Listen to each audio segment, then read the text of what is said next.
The other day, I was scrolling through my Facebook newsfeed and I came across the exact same pair of shoes that I had seen on Amazon the night before. At first I thought it was weird, but then I ended up buying the shoes, so it turned out to be a really good business strategy for that company. Social media usage has increased exponentially over the past 3 years, and companies have started to take advantage of this fact.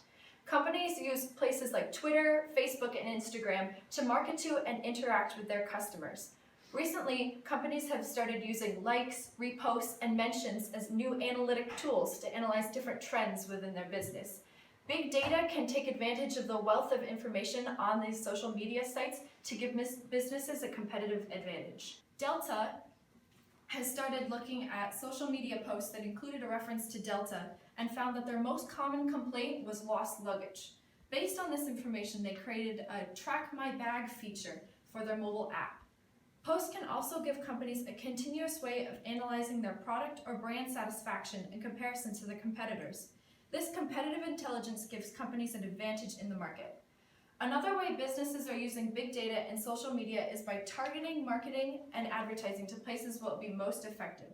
Some companies analyze Facebook posts and will start posting about wedding rings or new cars if an individual's friends start posting about them.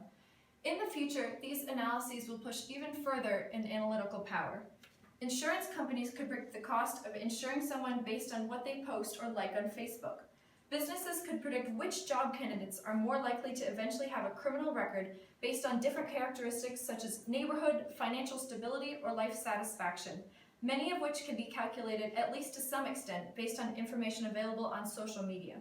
The legality and ethics of some of these options now available are questionable, and so given the staggering power of big data and wealth of data that social media provides, we must take a look at the implications of this new power. As Sally alluded to, there are some ethical implications to social media and big data. What are ethics? As defined by our textbook, ethics are standards of right and wrong that influence behavior.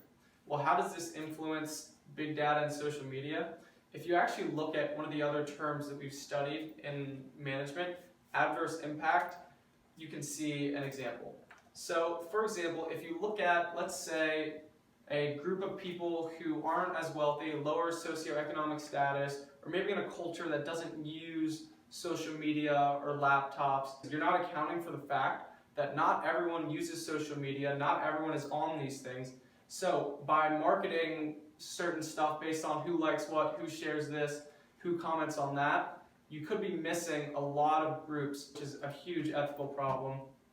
Our society is advancing at a much faster pace than our legal systems or our ethical systems can keep up with.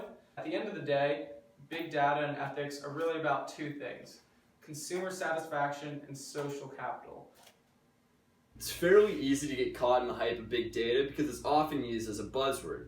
But it's important to note that when we're referring to big data, we're actually referring to the increased access to information as a driver for business strategy. As Jake pointed out, there's some social benefits to the integration of big data and social media. For example, the increase in social capital or consumer satisfaction.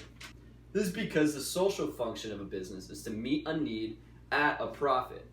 So with big data and this integration with social media, it facilitates the transfer of information, which leads to more sales and more needs being met, which raises social capital. Of course, there are also some perceived ethical violations as well. Among the most important is the infringement of privacy. Director of Engineering of Google, Ray Kurzweil, notes an exponential increase in algorithmic analysis as a result of big data. So big data really isn't being analyzed at a micro or personal level, which would be a violation of privacy. Rather, algorithms and programs are observing patterns and applying it to a wider subset of people with similar characteristics. So it's programs and algorithms, not people, utilizing your information. Thus, there exists no real violation of privacy. So it's true, the manifest of big data in business is changing everything, but the future and scope is awe-inspiring. It will be a catalyst for the biotechnology revolution, will lead to conscious artificial intelligence, and may even lead to preventative crime. So let's not let big data become corporate taboo.